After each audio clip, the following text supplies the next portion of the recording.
Hi, everyone. Welcome to a special DPI programming with our expert, Renee Scott from Renee Scott Insurance. If you are here in Florida, you are bracing for the impact of Hurricane Milton.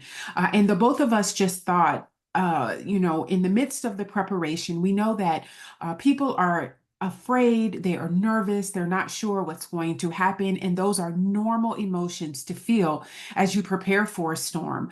But we wanted to come from the side of a business owner because many times, not only are you preparing your home, but you're also needing to prepare your business. So, Renee, obviously, you are a co founder of DPI LLC, but you are also the owner of Renee Scott Insurance. So, welcome. I'm happy to be here in this capacity on this beautiful Monday morning. Yes. So talk to us about, you are so great. If you are connected with Renee on social media, tell us what your handle is because you are really great about giving information in regards to the track of the storm. So what's your handle? Well, and before I go there, Rosin, I do want to ask everyone if you're listening to this, please subscribe, hit that little thumbs up, share this. But on social media, I am Renee, which is my first name, Renee, is your agent.com.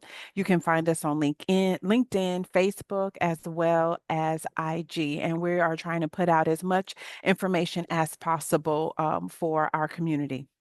Yeah, thank you. So, this is all about us making sure that businesses are able to survive in challenging times. And absolutely, as you are facing a hurricane, this is challenging times. We know that Florida, specifically on the West Coast where you are, is bracing for yet another hurricane in an area that has been ravaged by Hurricane Helene. So, talk to us about what is the way that a business owner is able to really harden their business, especially if they have a store location. For sure. And I'm glad that we're going to kind of break it down because I don't want it to be too overwhelming. What to do kind of before the storm. And that's where we are now. We are before the storm. And so you want to make sure that you have all of the up-to-date information for all of your employees. I say this as part of your business continuity plan because in the event you lose power, you're unable to make it to the office if you do have a brick and mortar. You want to make sure that you have the most up-to-date information for your employees so that you all are able to touch base. If there is an opportunity for you to send like if you work in an office, to send employees home with computers so that they can work virtually, whatever that may look like, you kind of want to iron that out beforehand. Now, you specifically asked Rosin what to do if someone has a store, they're brick and mortar. One of the things they want to think about is taking an inventory. Now is the time to take an inventory of what you have.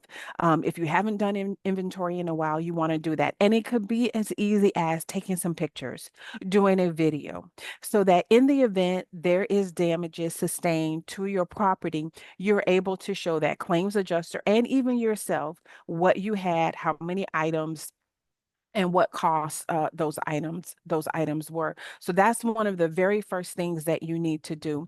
Also consider, especially if you're in a type of business like yesterday, we are in the path of Hurricane Milton at this time, and there's a food truck. And he did a flash sale because he wanted to get rid of all of his perishable items. So he did a flash sale. He stormed social media with visit us now. We're getting rid of everything. We're having a flash sale.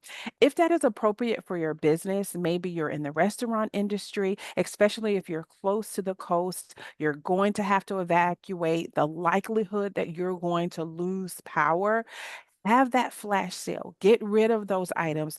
Of course, if there's some items that you can take more inland, if you do live inland and you can take it home, by all means, do that to preserve as much as you can.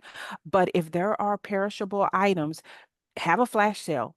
Put it on social media. Let your regulars know that you're needing to get rid of these items at a deep discount. Oh, I love that. So we talked about protecting our employees, which is first and most important, that you have their contact information, that you are able to text or email them to let them know when you're operating, the hours that you're going to be operating, when you want them to come into the office, or the ability for them to be able to work from home. The second thing you talked about is inventory and being able to either take a video, you can take a manual inventory, really inventory of your products as well as your equipment. So Correct. that's great advice. And then if there's a way for you to get rid of items that you know will perish if you lose power, if you go offline, I would also say that if you have a book of business and you were able to manually print out those CSV files, Excel files, and really be able to get in touch with your customers or clients, that is a way for you to prepare before the storm as well. Now, what about the physical location? What can someone do to make sure their physical location, as much as possible, is hardened against the storm? You want to make sure that you are following the directions of your local municipalities. If you know your zone, if you are in an evacuation zone, you're going to want to know that. As far as hardening, a lot of times the individuals who are inside of a building, if you own the building versus when you are a tenant. So let me talk to those that are landlords, they actually own the building that they are a part of. If you're in an area where you're expected to get water, you want to move as much of that equipment as high as possible on top of counters, on top of washing machines or dryers, if you have those in your office, on top of sinks, anything to move it off of. Because you think about if floodwaters are coming into your establishment, there is a lot that can go on from an electrical standpoint. So you want to make sure everything is unplugged and it is sitting high. If there's any indication that you've had a roof leak in the past, you want to try to get a hurricane strength tarp for your roof. You also want to board your windows as best you can. We've got a little bit more daylight before our weather really deteriorates, so you can still make it to your local your local handy store to get those items so that you can board up, tarp up, and move your content and your electronics up off of the ground. That is great information. Thank you for, moving the equipment as high as possible. Had not thought of that. And so that is definitely so important. So is it different for if you are owning of the building versus if you are just leasing? So if you're a tenant, you would definitely want to get your equipment up. I also suggest for tenants, if you can't move your equipment, if your team can't take your equipment with you, buy plastic bags and cover as much of your equipment as possible. Because if water intrudes in either at the ground level or even at the roof level, if something were to happen, you want to try to protect as much as you can. Now, let's talk about security. If you are here we try to be paperless as much as possible. But if there is a threat that you could potentially lose your roof, you do not want customers' information blowing in the wind. So you want to make sure that you have safeguards in place, whether there's documents that you need to shred, whatever it is, because sometimes when individuals are sitting at their desk, our employees are sitting at their desk, they'll have a little box underneath, and for those items that need to be shredded, they'll put that in there. And then once a week, they'll go and shred. You need to do that before you leave the premises. You also, whether you're a tenant, you're a landlord, you want to make your customers aware of what you're doing from a standpoint of being open. What are your hours going to be? Do you have a system in place where you're able to email your staff and let them know whether or not you are going to be open, what your hours are going to be during the storm, as best you can, right? There's just going to be some unknowns, but as best you can. Okay. Incredible information in regards to the privacy of your customer information. Thank you for sharing that. Maybe it's time to shred. That is something that your your team is able to help you with, but then also updating your hours, letting people know in preparation for the storm, we will only be open from this time until that time. So keeping that social media or however you are letting your customers, if there's email marketing, you're sending out marketing announcements to let them know about that as well, especially if you have customers that might be not even understanding that you're in the midst of a storm in regards to delivering the product, Hmm. that there might be a delay. So you want to make sure that you are having that very transparent and open communication.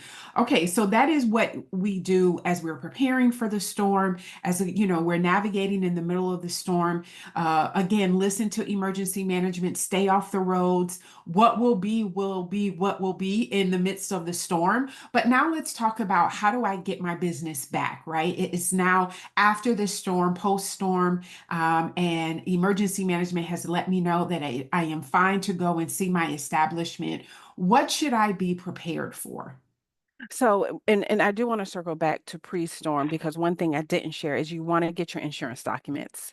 It's amazing how many individuals, how many business owners, because we have a lot going on. We've got our personal homes and we've got our business, we've got our employees, but you want to pull your insurance documents. You want to know who you need to call in the event you have damage because post-storm, now we're moving to post-storm. One of the first things you got to do is assess damage. You've got to go to when it's safe to do so, and when your municipality has said it is safe to do so, you've got to assess damage. You've got to assess what has taken place during the storm. Did water come in? Was the roof compromised? Did water come in at the roof level? Did it come in at the ground level or even through the windows? So you want to make that assessment. And one of the first places that you want to call is your insurance company. A lot of people don't realize that those claims are handled not necessarily on a first come, first served basis, because typically your most they are categorized, and I used to be a claim representative. The way those are categorized is based on the severity of the loss. So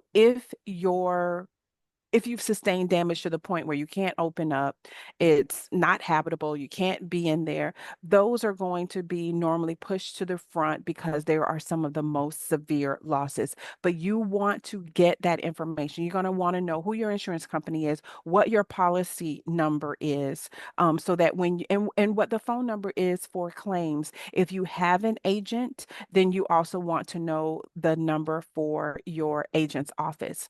Um, Secondly, so one, assess, of course, two, call your insurance company, and three, you have an obligation under the contract of insurance to mitigate your damages. So if, however, you are able to do so safely, if you need to tarp the roof. Maybe now you need to re-tarp the roof. Maybe you didn't have to tarp it beforehand, but now you need to tarp the roof. Maybe you didn't need to board the windows beforehand, but now you need to board the windows. You have an obligation to make sure that you are doing that. You want to be careful because contractors, you want to make sure whoever you're dealing with is a licensed contractor. You want to make sure that they are willing to give you a receipt. And I always say you want to make sure it's a licensed contractor in the state of Florida. You also want to make sure that that individual has insurance. Maybe you have to get a tree off of a building. You don't want just some fly by night person coming in and removing that. You want to make sure that it is someone who is licensed, insured, and bonded. All right. Because there is a lot of fraud that takes place post storm. There are individuals who prey on the most vulnerable times in our communities. You want to hold on to every receipt for extra expenses that you have incurred as a result of a storm, as a result of trying to mitigate your damages. You want to take pictures. You took them before, you want to take them again. So you want to take those pictures inside and out. If you had water come into your establishment, you want to show where that water line is on the wall so that adjuster knows exactly how much water came in. So there's several things that you can do. So many different communities have those resources that are available to you online. I would suggest printing out a business continuity plan before you actually head into the storm because you don't know whether you'll have power, be able to get on the internet. But those are resources that are available to you in most every county that we live in here in Florida. Yeah, and DPI LLC definitely has a business continuity plan that we've provided with our, one-to-one clients, and we received from a resource called Zero. They have a wonderful resource, xero.com, business continuity plan. Definitely Google it. But that is incredible information in understanding like who you should be working with, how you're assessing the damage, what your responsibility is, that you need to take pictures and make sure that you're keeping all of those receipts. So thank you for that information. Now talk to us in regards to contractually. It was interesting as you were talking about that. It made me think about FEMA. Where does FEMA come in? Where is that kind of line of demarcation and understanding what you should receive? Talk about that, please. So, and I'm glad that you brought that out. FEMA is not insurance. All right. So, as much as I am well versed on what is available as a result of insurance, I'm not as well versed, and I'm gonna state that on FEMA and the resources that they have available. Typically, when a governor has declared a state of emergency, that allows the federal government to make FEMA available in the areas that have been hit with regard to flood damage. And so if you don't have a flood policy, let's just say, for instance, you were that tenant, you did not obtain flood insurance for your business, FEMA is an option that may be available to you. Also, a lot of counties will provide bridge loans. That was something that my business is based in Hillsborough County, and Hillsborough County has a bridge loan that has been made available post Helene for business owners that have sustained damages. So there will be several resources that are going to be available to you post-storm, FEMA being one of them, if it has been an area that's been declared a state of emergency and those federal dollars are being funneled through FEMA, along with your counties. At the state level, there are monies that will be given to counties that are impacted for businesses to get back up and running as soon as possible. And so you want to keep your eye out. You also want to make sure that you are not caught in any type of cyber fraud. You want to make sure that it is a website when you're putting your information in, that it is a website that is governed by your state or your federal government. You also want to be careful with regard to, because sometimes FEMA will canvas and they will go door to door, especially in those harder hit areas. You want to make sure that it is a representative. They're never going to ask for your personal information. So I just put that out there because I know that that has been a concern post Hurricane Helene. And so we definitely don't want that to be an issue come Hurricane Milton. Thank you so much for that. And I just want to say, this is a disclaimer for DPI LLC that the information in Renee Scott Insurance, the information we're providing is for educational purposes only. And you, the business owner, get to make the final decisions on the way that you protect your business. But piggybacking on what you said, as one who works with the Small Business Development Center, many times the partners of the Small Business Administration, the SBA, they will utilize chambers, the Small Business Development Center, maybe SCORE, to be able to continue to give you information in regards to what those bridge loans might look like. And so stay connected to your local chambers. As you said, Renee, your municipalities, your small business development centers, which are especially in in the state of Florida are housed on Yes. many of our college campuses. Great information and resources are, I mean, really, that's a part of your preparation. But then also social media. Your local city will have a social media account, or maybe they are on Twitter well, X, formerly known as Twitter. So you can be connected to those types of resources. And, it is neighbor for neighbor. This is where we are all helping one another to get through this, which is why Renee and I wanted to provide this special programming. Renee, is there anything else that you wanted to provide our business owners as they are navigating this very tumultuous, volatile time in their business? Um, Absolutely. I want to leave with three final tips. We've been here before. And when I say we've been here before, I've weathered so many storms. I have over nearly 30 years of experience in insurance. We've been here before where we've had back to back. 20 years ago in 2004, we had back to back storms. We will get through this. If I had to sum up what we just talked about in three things that need to take place, one, get those pictures. You want to assess what you have. You want to get your insurance documents. And then after the storm, you want to contact your insurance company and mitigate your damages. I actually gave you four tips, but those are my top four tips. And there's no need to panic, but you absolutely need to prepare.